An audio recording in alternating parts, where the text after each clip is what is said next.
Hello mga amigo, magagwapo-gwapa. Nandito ako ngayon sa Daniel. Babasahin ko lang ha.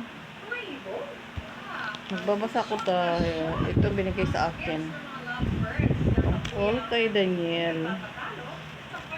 Nasa Daniel 1 ako. Magbabasa ko ngayon. Sana makinig kayo. Ang pagtuturo kina Daniel ng ikatlong taon sa pamamahala ni Haring Joachim sa Juda, ang Jerusalem ay nasakop ni Haring Nebuchadnezzar. Pinabayaan ni Yahweh na binibihagin niya si Haring Joachim at samsamin ang ilang kasangkapan sa templo ng Diyos. Lahat ng ito ay dinala ni Nebuchadnezzar sa templo ng kanyang Diyos-Diyosan sa Babylonia at inilagay sa silid na taguan ng kanyang kayamanan. Inuutos ng hari kay Aspinas, pinuno ng kanyang mga tauhan, na pumili ng ilang Israelitang kabilang sa angkan ng mga hari at ilan sa angkan ng mga maharlika. Ang pipiliin nila ay yaong kabataan, walang kapansanan, makisig, matalino, madaling turuan, may kaalaman sa lahat ng sangay ng karunungan upang maging karapat-dapat na lingkod sa palasyo. Ang mga ito ay tuturuan ng salitang Kaldeo. Iniutos ng hari na sila'y paglaanan ng pagkain at alak araw-araw mula sa kanilang sariling pagkain at alak. 3 taon silang tuturuan bago maglingkod sa hari. Kabilang sa mga ito sina Daniel, Ananias, Misael at Azarias, na pawang kabilang sa lipi ni Juda.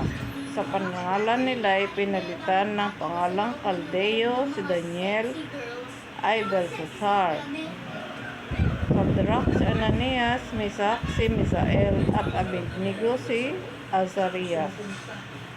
Ngunit pinasya ni Daniel na huwag tikman ang laman ng pagkain at alak na ibigay ng hari upang hindi siya makakain ng mga bagay na marumi ayon sa kautusan. Kaya ipinakausap niya kay Aspiras na huwag silang pakanin yun. Niloob naman ng Diyos na sila'y makalugdan at pagbigyan nito. Ngunit sinabi niya kay Daniel, nagtatakot lamang ako sa gagawin sa akin ng mahal na hari kapag nakita niyang mas mahina kayo kaysa ibang kasing gulang ninyo. Tiyak na ako'y papupugutan niya sapagkat siya mismo ang naglaan ng pagkain ninyo araw-araw. Dahil dito lumapit si Daniel sa bantay na nangangalaga sa kanila. Sinabi niya, subukin ninyo kami sa loob ng 10 araw. Gulay lamang at tubig ang ibigay ninyo sa amin. Pagkatapos, pagparisin ninyo kami ng mga kasing gulang naming pinakain ninyo ng pagkaing bigay ng hari at tingnan ninyo ang magiging resulta. At sinubok nga sila sa loob ng 10 araw. Nang sila'y pagkaraan ng 10 araw, nakitang mas maayos sila at malusog kaysa mga kasing gulang nilang pinakain ng pagkain ng hari. Kaya gulay at tubig lamang ang ibinigay sa kanila sa halip na pagkain inumin ng hari. Pagkaraan ng 3 taong itinakda ng hari sa pagsasanay sa kanila ang lahat ng kabataang pinili ni Aspinas ay iniharap niya kay Haring Nebuchadnezzar. Isa-isa silang kinausap ng hari, ngunit nakita niyang nakahihigit sina Daniel, Ananias, Misael at Azarias. Kaya sila ang napili ng haring upang maglingkod sa palasyo. Sa lahat ng bagay na isinasangguni sa kanila, nakita ng hari na higit na di hamak ang kaalaman nila kaysa mga salamangkero at inkantador ng kaharian. Ang paglilingkod ni Daniel ay tumagal hanggang sa unang taon mula nang sakupin nila Haring Zero ang Babylonia. Ayan, natapos na po yung 1.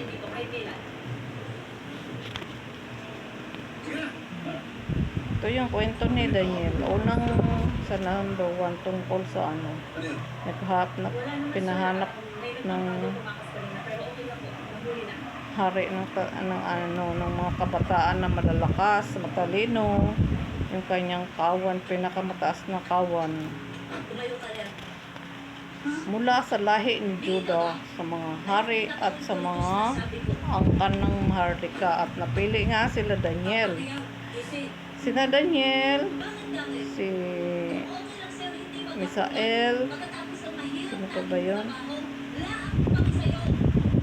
Si Daniel, si Daniel, si Ananias, at si Misael, at saka si Azarias. At pinalitan yung pangalan nila. Naging Belshazzar si Daniel, tapos si Shadrach, si Ananias, si Meshach, si Misael, at Abednego si Azarias. Yun ang mga bagong pangalan nilang binigay. Tapos yung pagsubok nila, sinubukan sila at hinahianan sila ng hari ng pagkain sa sarap at alak silang. Tapos hinarang ni Daniel para gusto niya iserve sa kanila mga gulay lamang. Tapos pagparisin sila doon sa kasing gulang din nilang mga kabataan. Pinari sila doon. Pagkatapos ng 10 araw na pagsubok na kinain nila puro gulay, tapos yung nila, ayun, lumabas. Tapos pumili yung hari. Nakita ng hari na mas malakas sila Daniel. Yung mga kahanay ni Daniel mas malakas kaysa doon sa kumain ng masasarap. Sila Daniel, ang kinain nila mga gulay 10 araw. 3 taon silang sinubok. 3 taon silang tinitrain. Ano pa tawag doon? 3 taon sila hanggang sa tapos nila yun. At yun nga, pumili yung hari, kung sino yung napili ng hari, ay yung kahanay ni Daniel, dahil nakita ng hari na mas malakas sila. Hindi alam ng hari na puro gulay lang pala yung kinain nila. Kala ng hari siguro yung kinain nila yung masasarap na pagkain at alak. Yun. Hindi napili yung kumain ng masasarap, ang napili yung kahanay ni Daniel dito sa kwentong ito. Napili nga nila yung kahanay ni Daniel. Binigyan pa ng kaalaman. Ang apat pala sila, si Daniel, si Abednego, si Shadrach, at saka sino ba yun? Si Meshach, si Shadrach, si Daniel, si Shadrach, si Meshach, si Abednego. 4 sila.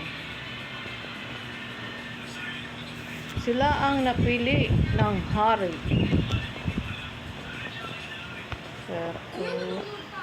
Alam nyo na to, binasa ko na to dati.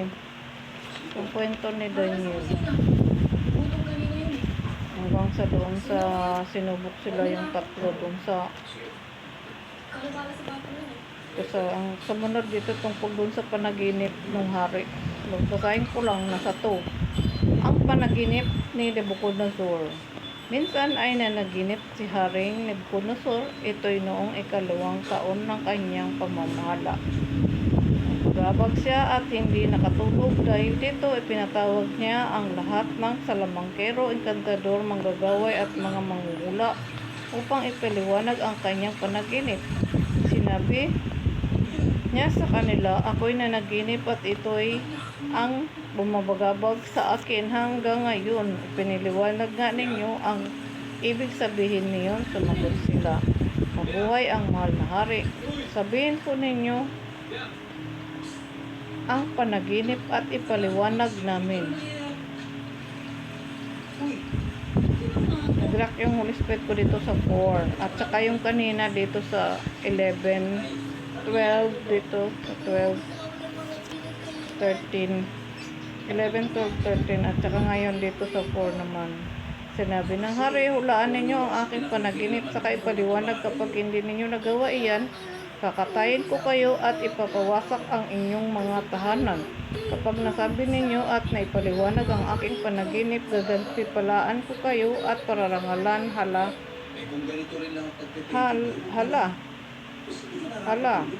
Kantong hala. Sabihin ang aking panaginip, saka ipaliwanag. Sumagot uli sila, mahal na hari. Turan po ninyo ang panaginip at ipaliwanag namin. Sinabi ng hari, alam kong pinahaba lamang ninyo ang oras dahil sa sinabi ko sa inyo na iisa ang sentensya ninyo kapag hindi nasabi sa akin at naipaliwanag ang aking panaginip. Nagkaisa kayong magsinungaling sa akin sa pagbabaka, baka sakaling magbabago ako ng isip. Paglipas ng oras, turan ninyo ang aking panaginip at saka ako naniniwalang may paliwanag nga ninyo iyon. Sumagot ang mga manggula, wala pong tao sa daigdig na makagagawa ng inuutos ninyo. Wala ring hari, gaano man ang kapangyarihan niya na nag-uutos ng ganyan sa sinumang salamangkero, engkantador o manghula. Napakahirap gawin ng inuutos ninyo. Mga Diyos lamang ang makakagawa niyan, ngunit hindi naman sila makakausap. Dahil sa sagot na ito, lalong nagalit ang hari, kaya inuutos na patayin ang lahat ng mga pantas at tagapayo sa buong Babylonia. Utos na ito laban sa lahat ng mga pantas ng kaharian ay saklaw pati si Daniel at ang kanyang mga kasama.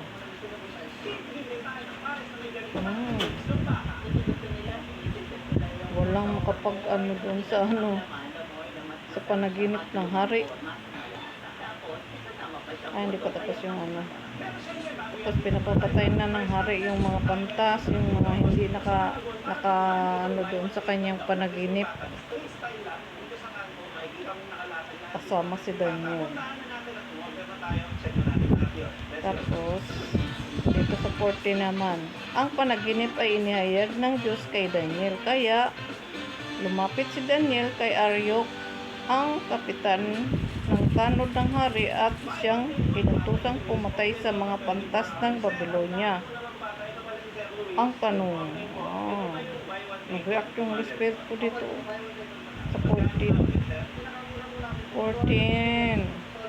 Kaya lumapit si Daniel kay Aryok, ang kapitan ng tanod ng hari, at siyang inutusang pumatay sa mga pantas ng Babylonia, yung mga engkantador, mga manghula, mga salamangkero, pinapapatay. Si Aryok ang inutusan. Ang tanong niya, bakit po nag-uutos na ganito kabigat ang mahal na hari? At sinabi sa kanya ni Aryok ang dahilan. Dahil dito, dumulog sa hari si Daniel at nakiusap na bigyan siya ng kaunting panahon at ipaliwanag niya ang panaginip nito. Ayun ang inano ni Daniel, pangako. Umuwi si Daniel at sinabi kay Hananias, Misael at Azarias ang pangyayari. Hiniling yun. Ito'y sama-sama nilang idulog sa Diyos para hindi sila patayin kasama ng mga pantas ng Babylonia. Nang gabing yaon, sa pamamagitan ng pangitain ay inihayag ng Diyos kay Daniel ang nasabing hiwaga. Kaya pinuri niya ang Diyos. Ang sabi niya, purihin ka magpakailanman, O Diyos, ikaw ang nagtataglay ng kaalaman at kapangyarihan. Ikaw na nakapagbabago ng panahon, nagtitindig at nagbabagsak sa mga hari. Ikaw na nagkakaloob ng karunungan sa matalino at ng kaalaman ng mga may unawa. Ikaw na naghahayag sa mga hiwaga, nakikita ng nasa kadiliman. Ikaw na nasa liwanag magpakailanman. Pinupuri kita at pinasasalamatan, O Diyos ng aking mga magulang, dahil sa dunong at lakas na ipinagkaloob mo sa akin. Ngayon ibinigay mo sa akin ang hiniling ko sa iyo. Ipinapaalam mo sa akin ang panaginip ng hari.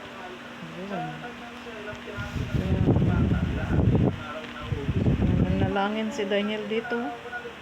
At ito yung panalangin ni Daniel. Nasa 20 hanggang 23. Panalangin sa Panginoon para hindi sila makasama dun sa ipapaslang ng hari.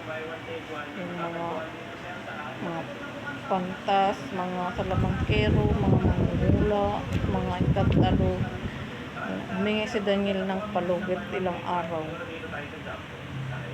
Kaya nanalangin si Daniel. At ito naman, tuloy ko lang. Pagkatapos bumalik si Daniel kay Arioch, sinabi niya, huwag mo munang papatayin ang mga pantas. Samahan mo ako sa hari at ipaliwanag ko ang kanyang panaginip.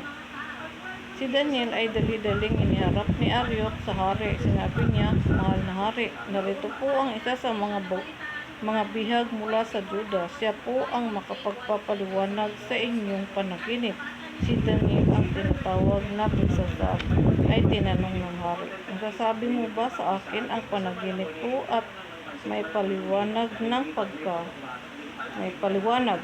Pagkatapos sumagot si Daniel, ang hiwagang hinihiling ng hari ay hindi maipapaliwanag ng sinumang pantas, enkantador, salamangkero, astroloya. Ngunit mayroon pong isang Diyos na kalangitan na naghahayag ng mga hiwaga at sa pamamagitan po ng inyong panaginip ay inihayag niya sa inyo ang mangyayari sa hinaharap. Ayan, nandito yung yung Holy Spirit ko nandito sa Diyos. Ngunit mayroon pong isang Diyos. Siya lang naman talaga ang pinakamakapangyarihan. Mahal na hari, ang panaginip ninyo ay tungkol sa mangyayari sa hinaharap at ito'y inihayag sa inyo ng Diyos na nakakaalam ng lahat ng hiwaga. Ang hiwagang ito ay pinapaalam sa akin, hindi sapagkat ako'y nakahigit sa mga pantas, kundi upang ipaliwanag ito sa inyo at nang maunawaan ninyo ang gumugulo sa inyong isipan. Mahal na hari, ang napanaginipan ninyo ay isang malaki at nakasisilaw na rebulto. Nakatayo ito sa harap ninyo at nakatatakot tingnan. Ang ulo nito ay dalisay na ginto, pilak ang dibdib at mga bisig, tanso ang tiyan at mga hita, ang mga binti, ang mga paa ay bakal at luwad. Huwag itong tinitingnan ninyo, may batong na tinitingnan ninyo, may batong natipak sa bundok. Bumagsak sa mga paa ng rebulto at nadurog ang mga paa. Pagkatapos nadurog ding lahat ang bakal, luwad, tanso, pilak at ginto. Ano pat naging parang ipa. Tinangay ito ng hangin at walang naiwan. Kahit bakas, samantala ang tipak ng batong bumagsak dito ay naging isang napakalaking bundok na pumuno sa buong daigdig. Mahal na hari, yan po ang inyong panaginip at narito naman ang kahulugan. Kayo ay pinagkalooban ng Diyos ng kaharian, pinuspos na kapangyarihan, kapamalaan at karangalan. Niloob ng Diyos na masakop ninyo ang lahat ng tao, hayop at ibon sa lahat ng dako. Kayo ang katumbas ng ulong ginto. Ang susunod sa inyo ay ang ikalawang kaharian, ngunit mahina kaysa sa inyo. Pagkatapos lilitaw ang pangatlong kaharian na sinasagisag ng tanso at sasakupin nito ang mga naunang kaharian. Ang pang-apat na kaharian ay sintigas ng bakal, katulad ng nagagawa ng bakal, dudurugin ng kahariang ito ang buong daigdig. Ang ibig namang sabihin ng nakita ninyong mga paa na yari sa bakal at luwad ay ito ang mahati sa kaharian, ngunit mananatili ang tigas ng bakal pagkat ito'y pinaghahalong bakal na luwad. Ganito naman ang ibig sabihin. At ang ibig sabihin ng mga paangyari sa pinaghalong bakal at tuwad, magiging makapangyarihan ang kaharian, ngunit madaling babagsak. Ang kahulugan ng pinagsamang bakal at putik ay haluang pag-aasawa, ngunit hindi ito magtatagal kung paanong di maaaring paghaluin ang bakal at putik. Sa panahon ng mga haring yaon, ang Diyos ay magtitindig ng isang kahariang hindi maibabagsak kailanman ni masasakop ninuman. Dudurugin nito at ganap na wawasakin ang iba pang kaharian, anupat hindi na makababangon ang mga iyon kahit kailan. Ang katulad nito'y yaong tipak ng batong dumurog sa rebultong yari sa bakal, luwad, tanso, pilak at ginto. Mahal na hari, ang mangyayari sa hinaharap ay pinapaalam na sa inyo ng dakilang Diyos. Iyan po ang inyong panaginip at ang kanyang kahulugan.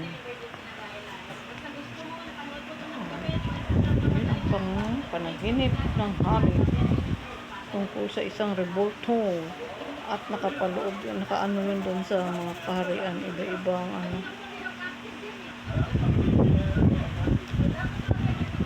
dito pala ako tapos.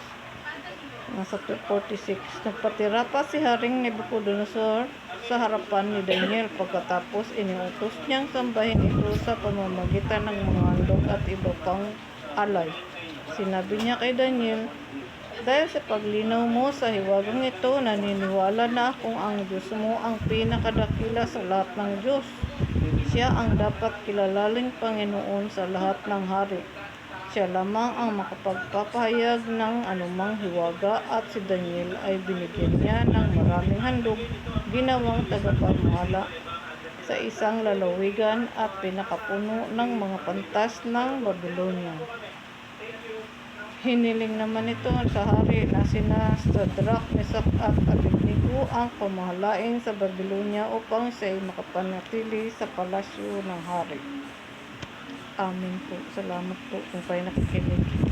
Ayun, 1 and 2 ang binasa ko po. Sana naunawaan natin to.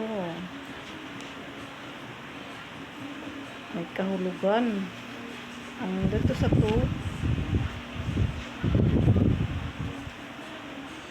ang panaginip niyo ay isang malaki at nakasisilaw na rebulto. Nakasisilaw, nakatayo ito sa harap ninyo at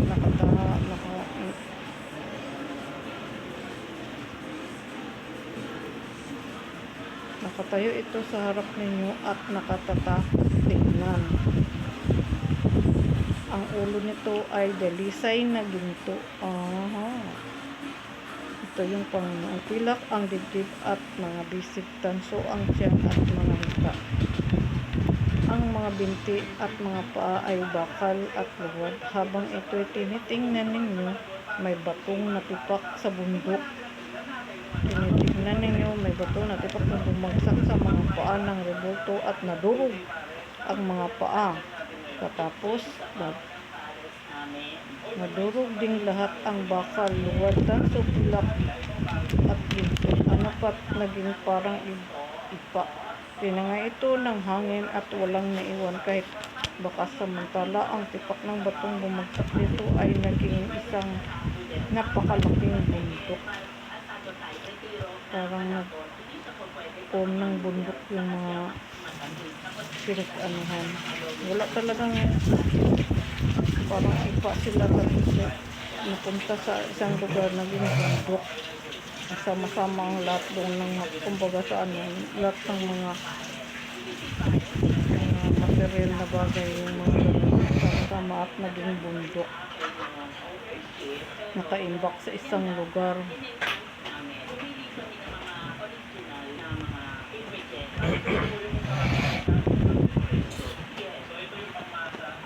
Kahit gaano pa talaga katibay, walang makalulupig sa kapangyarihan ng Panginoon. Kahit bakal man yan, kahit semento man yan, bakal, semento, pilak o walang makalulupig sa kapangyarihan ng Diyos. Hindi kakayanin talaga ng sinuman. kahit sinong tao. Ayan, kahit gaano pa siya, kahit dito nga yung mangungula at mga salamangkero, mga engkantador, hindi kayang yung panaginip kung hindi galing sa Panginoon, kung hindi kaya hiling sa Panginoon na malaman yung tunay na katotohanan, hindi talaga natin malalaman. Tingnan mo itong malaking nakasisilaw na rebulto. Lahat nadurog at naging ipa at naimbak sa isang lugar at naging bundok. Walang silbi ang lahat ng yan sa Panginoon, mga bakal, mga tanto at kung ano pa. At yung ano naman, yung semento at bakal pinagsamang mag-asawa, kasi parang nga silang mag-asawa. Pinagsama talaga, gagawa ka ng bahay, di ba, may haligit at so ano, pinagsama, kayang-kayang durugin ang lahat ng ito ng Panginoon. Kaya walang silbi ang lahat. Gaano pa yan kakapal ang bakal o pilak o ano man yan, mga ano ba yung mga katawagan dun sa mga pilak, ginto, mga dibdib nila mga basic. Walang kwenta sa Panginoon ang mga ganun. Hindi kayang lupigin ng Panginoon sa mga ganung klaseng bagay. Kaya yung mga ginagawa ninyong mga walang halaga talaga, walang kabuluhan. Kahit yung bahay na bato, pinagsama, semento at bakal, pinagsama, walang ano sa Panginoon yan, kumbaga. Dito pa lang sa kwento ni itong panaginip ng hari at inano ni Daniel, sinalaysay dito, lahat ng mga material na bagay ay walang halaga sa Panginoon, kaya kayang-kaya niyang durugin. Tingnan, lumilipad parang mga ipa, kayang-kaya niyang lahat. At si Daniel ang binigyan ng kapangyarihang salaysay ng kanyang napanaginipan. Nanalangin si Daniel para ibigay sa kanya ng Panginoon. Tingnan mo, panalangin niya nandito sa 20 hanggang 23. Ikaw ang naghahayag sa mga hiwaga, nakakakita ng nasa kadiliman, ikaw ang nasa liwanag magpakailanman. Magpakailanman ang kapangyarihan ng Panginoon. Kung tayo nakikinig dito sa mga istorya nandito sa Biblia, mga totoong pangyayari, ang mga hiwaga ng Panginoon at ang mga kapangyarihan ng Panginoon magpakailanman. Revoltong bakal, kahit ganito, kahit ginto pa yan, kayang-kayang lusawin ng Panginoon kung gusto niya talagang lusawin ang mga bagay na hindi niya nagugustuhan, yung mga kinapuputan niya. Yan, binigyan natin ng halaga yan, pinagkagastusan natin, tapos ilang milyon ang ginamit natin dyan, ay samantalang ang daming naghihirap sa laylayan, pero gumawa kayo ng mga bagay na walang halaga, maganda lang sa paningin pero walang kabuluhan. Kaya huwag tayong mag-aksaya ng mga kaperahan sa mga ganung bagay, dahil hindi, walang katuturan sa Panginoon ang lahat ng yan. Ang buhay natin ang mas mahalaga sa Panginoon kaysa sa mga ganyang bagay. Talagang maiimbak yan sila pala, maiimbak, parang mga basura, parang maiimbak sila sa isang lugar, magiging bundok mo, di ba? Kasi nga tinapon na doon sa isang lugar, tapos pag naulan at umirit, umulan, ang kalawang kakalat sa lupa, di tayo ang mahagip ng mga lason. Kaya walang mga halaga yung mga ganun, naiimbak lang sila. Tingnan mo, mga sobra daming kotse, anong nangyari sa mga kotseng hindi na gumagana, di ba, nakaimbak pag tinapon mo sa yung iba pinipipi, tapos sama-sama, di naging bundok nga naman. Totoo nga, totoong ang mga nakasulat dito, lahat ang mga mga walang kabuluhan, itapon mo na lang sa isang lugar, nagiging bundok. Mabuti kung ipa yun, pwede natin gawang ang tawag dyan, gawing saingan. Yung mga mahirap ganyan, mga ipa, ginawang yung mga ipa, gawing, kumbaga parang uling, ginawang saingan. Magagamit pa yung ipa, yung bakal. Anong pag na-junk mo na yan, wala. Hayaan mo lang nakatiwangwang sa tabi. Gabundok na bakal na walang saysay, walang kabuluhan. Sayang. Pinaghirapan mo, binili mo lahat, nag-invento ka lahat, tapos walang saysay sa Panginoon. Ang may saysay sa Panginoon, ang mga buhay natin. Buhay natin ang pinakamahalaga. Huwag natin pag-ukulan ng pansin ang mga bagay na pwede naman tayong gumawa ng mga bagay na yung may pakinabangan, kapakinabangan. Yung nagagamit talaga ng lahat. Tulad ng mga tulay, gamit na gamit yan. Mga daan, di ba? Ayusin yung mga daan. Yung mga ganong pang display lang, sambahin mo pa. Wala ngang halaga. Pag nabulok, naulan na, ilabot na ilang taon, wala ay silang mga forever. Walang forever yun. Mabuti pa ang ipa. May pakinabang, nagagawang saing, panglutuan. Ang mga bakal, nakatambak, nakaimbak, kung ano man yung mga bakal ba yun, mga tanso, pinagsama-sama mo, gabundok nga sa dami. Nakaimbak. Tumingin ka sa mga bawat bansa, maraming sasakyan nakaimbak na wala nang gamit. Invento dito, invento doon. Katulad rin ng mga damit. Sobra-sobra ang produce ng mga ganyan. Walang sa sobra-sobra. Ano nang ginagawa? Tapon dito, imbak doon, bundok na. Gabundok na basura, gabundok. Pagkalat yan, umuulan, araw. Basura, sakit ang abutin ng mga taumbayan dahil sa mga ganyang nakakalat. Diba?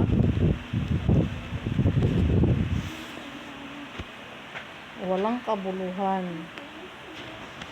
Maigi pa nga yung karwahe kasi pwede mo siyang, pag yung nabulok na yung kahoy, karwahe ng kabayo, ganun, o kaya ng mga baka. Ang baka, mapakinabangan mo, gawin mong karne. Ang kahoy, pwede mo ipanggatong. Pakinabang pa ang bakal. I-junk mo lang sa tabi. Wala na. Kung may recycled naman ngayon, dahil sa sobra ng evolve, pwede rin recycle mo rin uli yun. Sa may pakinabangan na gawain. Yun ang maganda. Ewan ko lang kung anong gagawin nyo doon sa mga junk na bakal. Pag ay mga plastic din, diba? May mga plastic din na walang nakakapagbigay pa sa atin ng sakit. Yung mga yan, plastic bakal, pag pinagsama mo yan, gabundok. Pag hindi ma-recycle, tiwangwang, gabundok na problema, parang problema. Kumakalat din. Maigi pa talaga yung karwahe kasi na ipanggatong mo, naging uling pa. Pero yung pag naka-junk ng matagal, sakit ang abutin ng mga mamamayan dahil nakakalat yung mga bad bacteria doon. Sana yung pag-isipan ng lahat mga makatalino dyan. Ano ang dapat gawin. Kasi nga, tingnan mo, bawat bansa may maraming mga sasakyan naka-junk. Yung iba, pinapabayaan na nga lang. Tabi, hindi na, wala nang kumuka dahil mabigat, walang pambayad, walang diba? Gawin na lang ng ipa ng Panginoon. Mabuti kung kaagad ng Panginoon yun. Dito lang yun, nasa kwento pag ngayon. Paliparan lang ng hangin, para na siyang papel o pa, o dahon, lumilipad, o kung saan-saan pa nakarating. May giyon na mga natural, ay yung bakal, nakakalason. Sayang ang pinundar doon sa mga ganung klaseng mga estatwa, yung pinatatayong mga ganyan. Dahil wala talagang pakinabang. Nakakatulong ba yan? Nakatayo lang siya. Maganda lang siya sa paningin ng mata lang. Pa picture, may ganun, para lang walang kapakinabangan. Mabuti pa yung maglagay ka ng halaman. Mas maigi pa yung magtanim ka ng mga gulay sa paligid. Marami pang matutuwa pa yung mga nakakain pa. May pakinabang. Yung mga ganun, walang pakinabang. Baso ng abuti nating lahat, diba? Ang pasulat dito, nag-react yung Holy Spirit ko dito sa ito yung kwento ni Daniel doon sa yung una, yung gulay kinain nila hanggang 10 araw dahil yun nga ang ano niya, pero 3 taon silang tinrain ng hari, utos ng hari. Ay nag-react ng spirit ko 10 araw kumain ng gulay. Yung una, tapos dito sa pangalawa tungkol doon sa panaginip ng hari. Bago na ibinigay kay Daniel yung kasagutan, nanalangin muna siya bago binigay ng Panginoon yung tungkol sa panaginip ng hari. Ang revolto, diba? Toxic ang gawin nito, gabundok gabundok na mga kotse, gabundok na mga plastic, mga toxic sa tao. Mga toxic talaga yan sa tao. May mga bahay at bakal, pag hindi maganda ang paggagawa, anong nangyayari? Pag yung pundasyon at substandard, buwag ang lahat, diba? Pag hindi tama, lalo na pag piniki pa yung mga kagamitan, lalo ngayon sa panahon ngayon, uso ang mga peke. Ay nako po, dadayain ka, sobrang maraming mandaraya, mga magnanakaw. Sana iwasan na nila yun. Sobra ang nakikinig pala yung Holy Spirit ko. Nag-react sa doon sa doon sa mga gulay, pagsubok doon kay Daniel, pinakain ng gulay. Nakikita doon kung sino ang malakas, diba? Yung isa pagkain ng masasarap at alak, tapos si Daniel tubig lang lamang at saka gulay. Sinong lumabas na mas malakas, diba? Yung ni Daniel, grupo ni Daniel, sila.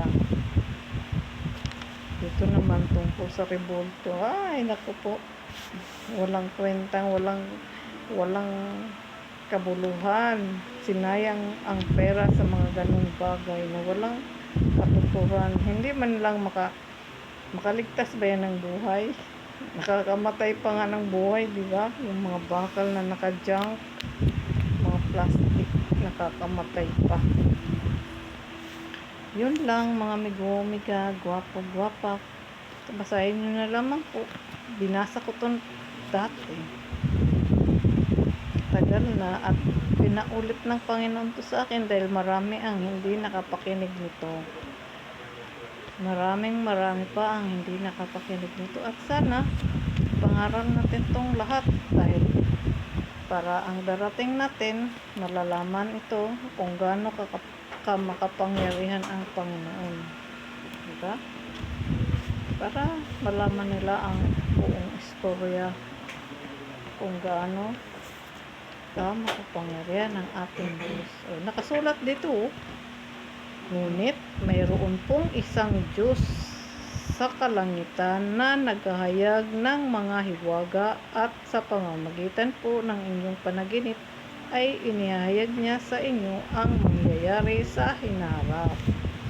maging gabundok na bakal at plastic nga naman mga kabasurahan. Salamat po kung kayo nakikinig. God bless everyone at saka naway kapayapaan para sa ating lahat at sa atin nawa ang Panginoon lagi at iligtas niya tayo sa anumang kapahamakan.